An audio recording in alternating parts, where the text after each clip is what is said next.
Good morning mga kawisik. For this video,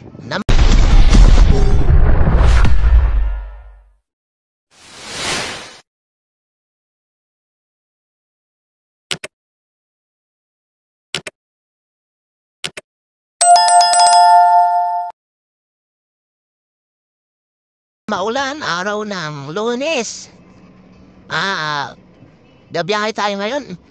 Samahan niyo ako mga kawisik. Maglalalamog tayo ng buong araw na hapon na kami nakaalis. Kasama ko yung mag-ina po. So yun mga kawisik. Yun mga kawisik. Biyahe tayo ngayon. Lalamog lang. So may pick up kami ngayon. Dito lang malapit lang din sa amin. Sa halagang sa halagang 300 plus. So subukan natin mag-double book kayo mga kawisik, no? Samahan nyo kami. Tara. Update ko kayo mamaya.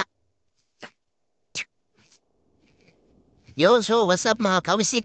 Andito na kami sa pick-up location. Tinatawagan lang namin yung pick-up. So maulan yan mga kawisik ko. Balakas ang ulan yun, may bagyo eh. So andito kami sa pick-up location mga kawisik. Medyo natagalan lang sa paghanap ng pin location kasi hindi tama yung pin location eh. So yan na, nandito na kami, nakita na namin. So mga kawisik, update ako mamaya pag na-drop off na namin at itry namin mag-double book ngayon. Para kung natas tayo naman. Okay. Sino na kayo mga kawisik? Yun mga kawisik, bali gasol yung pinick up namin. Diyan mga kawisik yun. Nakakaraga lang. Bali gasol, gasol at saka gas range, yun lang. So ita-drop muna namin ito mga kawisik, no? Medyo maghintay lang ng konti para sa sa pan-double book. So ayan mga kawisik, update ko kay mamaya pag na-drop na namin to at nakakuha kami ng double book. Yo mga kawisik, update. So touchdown na ang aming item. Dito na, nakarating na kami sa drop-off. So, balita about sa double book, hindi kami nakapag-double book. Kasi, malayo yung mga iba. Kaya, hindi na kami nag-double book. So, dito na kami sa pick-up location, drop-off location pala. Yun, mga kabisiks. Kabisik. Update ko kayo mamaya pag nakakuha kami ng booking ulit.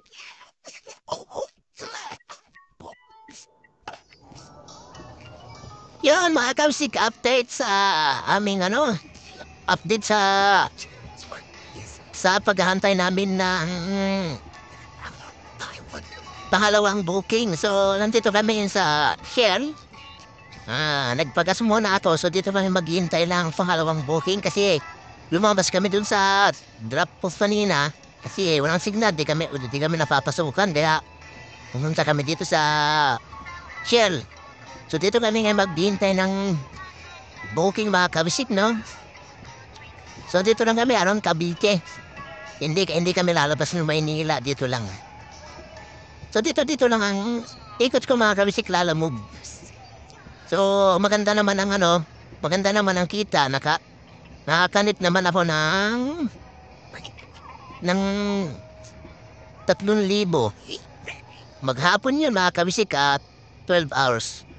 So ngayon mga kabisik, titingnan ko kung magkano kami, kung makailang booking kami ngayon. So, samahan nyo kami kabisik sa buong araw nito sa biyahe natin lalamove. Yun lang mga kabisik, update po kayo mamaya ulit. So mga kabisik, update sa booking ngayong araw na to. So nakakuha nga kami kanina. Hindi ko na na-vlog kanina mga kabisik. Kaya nakapag-double book kami. Maganda naman yung rate. Bawat isa ay 516 bawat isa. So yung dalawang book is siya, nasa 1,000. So ayun mga kabisik, no? Yun ang update natin sa araw na ito sa ating paglalamove. Hanggang dito na lang mga kabisik yung update sa ating lalamove na bali nakatatlong booking tayo mga kabisik is hahalagang 1.5. At ano lang yun mga kawisik, 5 hours lang, 2 hours lang yung mga kawisik yung biyahe natin ngayon kasi uuwi na kami. So hanggang dito na lang mga kawisik yung ating paglalamove sa araw na to. Salamat sa pagsubaybay at nakarating kayo sa dulo ng ating video. Nila kawisik, hanggang sa muli, babus! Yo mga kawisik, no? Pagkatapos ng maghapon na biyahe, so ito ang ulam natin. Ito ang ulam namin ngayon, mga kabisik yan. Yun, sinigang na tilapia. May talbos ng kamote. Yan. So yan ang ulam namin, mga kabisik. Maghapon. Biyahe. Higop. Sarap maghigop ng sabong may mga kabisik. Yan ang ulam namin sa gabing ito. Yan ang mga kabisik, ha. Bye-bye, mga kabisik.